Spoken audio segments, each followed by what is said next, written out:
Housing first. It's a pretty simple idea that's working here in Houston to get people from living on the streets to living in a place all their own.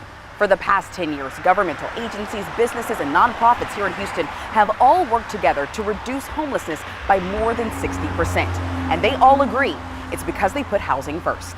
I felt like I was nothing. I felt like I was still that girl in the car with my son that nobody cared about.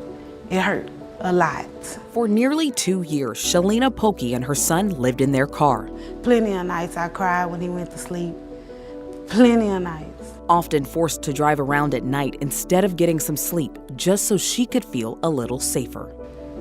Just being on the move all the time, scared somebody gonna see us, scared somebody gonna try to break in. At times, they were able to sleep at different shelters, but sometimes that created more challenges. Because I did have some income, I wasn't on the priority of the list. They would tell me we could come there and sleep at night, but then we gotta leave because they don't have no space.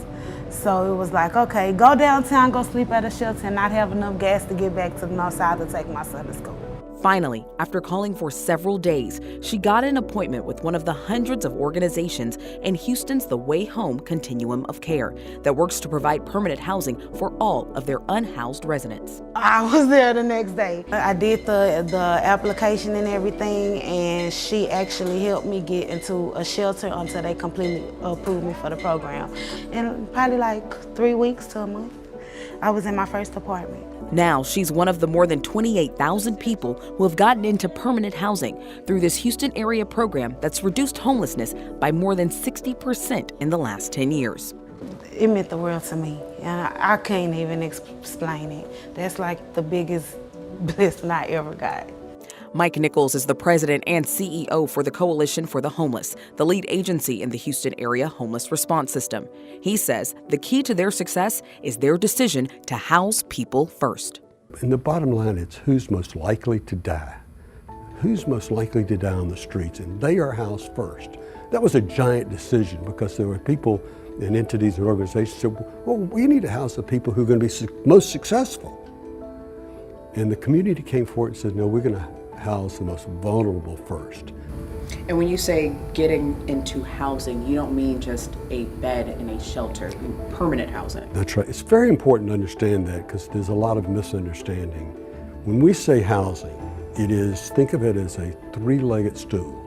It's a real house, an apartment, a place with a key and a lock and air conditioning and heating and a refrigerator and stove, places where you can live for a long time after you overcome the trauma of being homeless. In addition to that, there's subsidy for the rent to help people move ahead with their lives. And the most important leg, very important, that's often forgotten, is case management, paid professional case management to help people with all the problems that one would have moving from homelessness into a house. Food, health care, mental health care, substance, all those issues that people need to move forward with their lives. They collaborate with more than 100 agencies, businesses, and nonprofits to provide permanent housing and wraparound services to get people out of the cycle of homelessness by using affordable housing vouchers. I think there is often that excuse that there's a lack of affordable housing, but if you look at the rent available through HUD vouchers, it will clearly pay for housing almost anywhere in the country. Those same HUD vouchers can and are used in the Spokane area as well.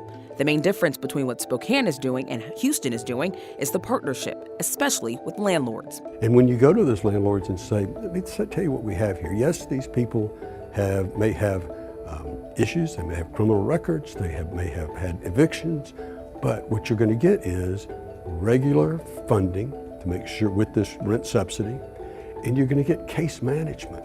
And last, you talk to the landlords and say, you know, we have this 85 to 90% success rate. That's the same success rate you have with the average tenant. And landlords are listening. I don't know all what every landlord look for, but two of the basic is, am I gonna get paid to pay my bills as a business person? And will my property be managed well? Will they destroy the property? Jamil Hassan is a property owner and manager who has been working with the coalition for close to 2 years. From my experience, there are maybe few of them that are just not appreciative of the opportunity that they get when they get a home. But I would say over majority of them are very appreciative of being in a home. When you see a 60-year-old man crying and saying that thank you, like I gave them something, and I'm thinking, what did I do? He says the coalition makes it easy for the landlords, creating a mutually beneficial relationship that is at the core of getting people off the streets. We want those folks living in our communities. We want them moving forward with their lives. But the first step is this housing with support services.